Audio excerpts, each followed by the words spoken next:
देशासाठी समर्पित माजी राष्ट्रपती APJ अब्दुल कलाम साहेब यांची आणि आतंकवादी ओसामा बिन लादेन यांची तुलना करणे हाच राष्ट्रद्रोह. सौ ऋतुताई जितेंद्र आव्हाड यांच्या विरोधात देशद्रोहाचा गुन्हा दाखल करा. प्रदेश प्रवक्ते आनंद परांजपे यांची पोलीस आयुक्त आशुतोष डुमरे यांच्याकडे मागणी. देशासाठी समर्पित माजी राष्ट्रपती APJ अब्दुल कलाम साहेब यांची व आतंकवादी ओसामा बिन लादेन याची तुलना करणे हाच राष्ट्रद्रोह आहे.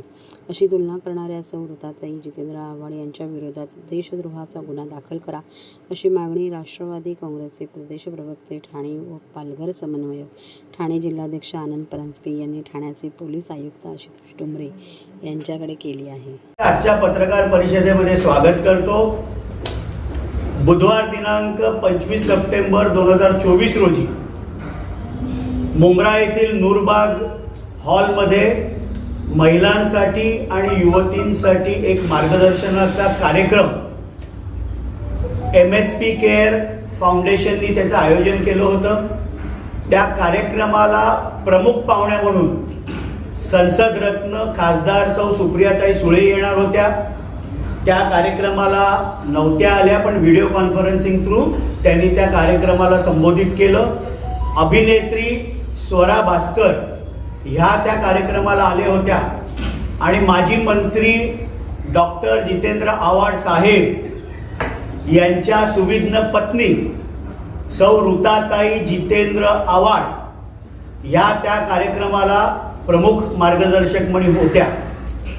त्या कार्यक्रमामध्ये मार्गदर्शन महिलांना आणि युवतींना करत असताना सौ ऋतुताई जितेंद्र आव्हाड यांनी जगातील सर्वात मोठा आतंकवादी, ज्यांनी अल कायदा आतंकवादी संघटनेची स्थापना केली असा ओसामा बिन लादेन आणि ज्यांनी आपलं संपूर्ण आयुष्य भारतासाठी समर्पित केलं ते माजी राष्ट्रपती missile man APJ Abdul Kalam यांची तुलना केली. ओसामा बिन लादेन हा परिस्थितीने, समाजाने आतंकवादी झाला अशा प्रकारचे आकलेचे तारे त्यांनी तोडले.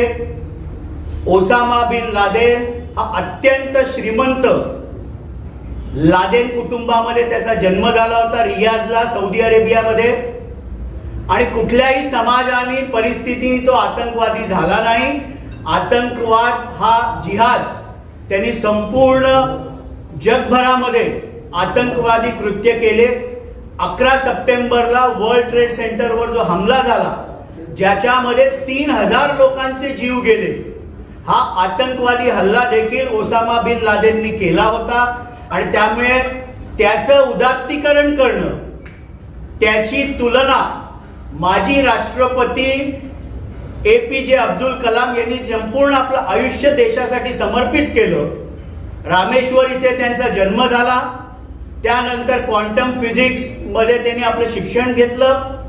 DRDO defence research and development organisation आणि ISRO Indian space research organisation मध्ये अत्यंत मोलाचं अशी त्यांची कामगिरी होती. मिसाईल टेक्नॉलॉजी मध्ये भारताला अग्रेसर करण्यामध्ये APJ अब्दुल कलाम साहेबांचा नाव होतं.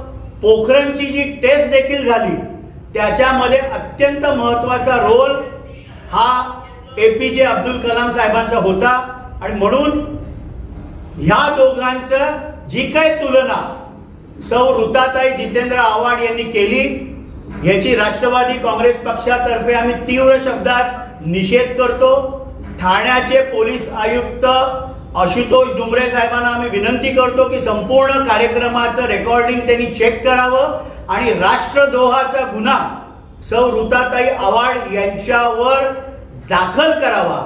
भारतासारख्या देशामध्ये ओसामा बिन लादेनचं उदात्तीकरण, त्याचं उदाहरण येणाऱ्या पिढीसमोर देणं हा राष्ट्रद्रोह आहे.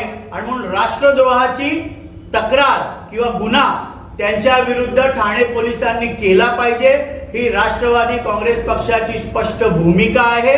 आणि म्हणून मी ठाण्याचे पोलीस आयुक्त यांना पत्र देखील लिहिणार आहे की संपूर्ण प्रोग्रामचं फुटेज चेक करून त्यांच्यावर राष्ट्रद्रोहाचाच गुन्हा दाखल झाला पाहिजे, कारण ओसामा बिन लादेनचं उदात्तीकरण कुठल्याही परिस्थितीमध्ये भारतामध्ये होऊ शकत नाही. आपल्याला काही प्रश्न विचारायचे असतील तर आपण विचारू शकता. राष्ट्रवादीची स्पष्ट भूमिका याबाबतची मी आपल्यासमोर मांडलेली आहे. त्यांनी स्पष्टीकरण दिलेलं आहे की ओसामा बिन लादेन ज्यावेळेस मारला गेला त्यानंतर ओसामा बिन लादेन नावाचं जे पुस्तक आहे ते अमेरिकेमध्ये सेलमध्ये नंबर 1. अहो, विंग्स ऑफ फायर वाचायला सांगा ना. एपीजे अब्दुल कलाम साहेबांवर लिहिलेलं पुस्तक वाचायचं उदाहरण द्या ना. ओसामाचं नाव, ओसामा बिन लादेनचं उदाहरण देणं हाच राष्ट्रद्रोह आहे, देशद्रोह आहे. आणि ज्या माजी राष्ट्रपतींनी म्हणजे शेवटच्या क्षणी देखील ज्या वेळेला त्यांना कार्डियक अरेस्ट आला, Indian institute of management Shillong इथे ते लेक्चर देत होते. ज्या माणसाने आपलं संपूर्ण आयुष्य देशासाठी समर्पित केलं, त्याचं आणि ओसामा बिन लादेन यांचं तुलना करणं भाषणामध्ये, त्या वाक्यामध्ये, हाच राष्ट्रद्रोह आहे.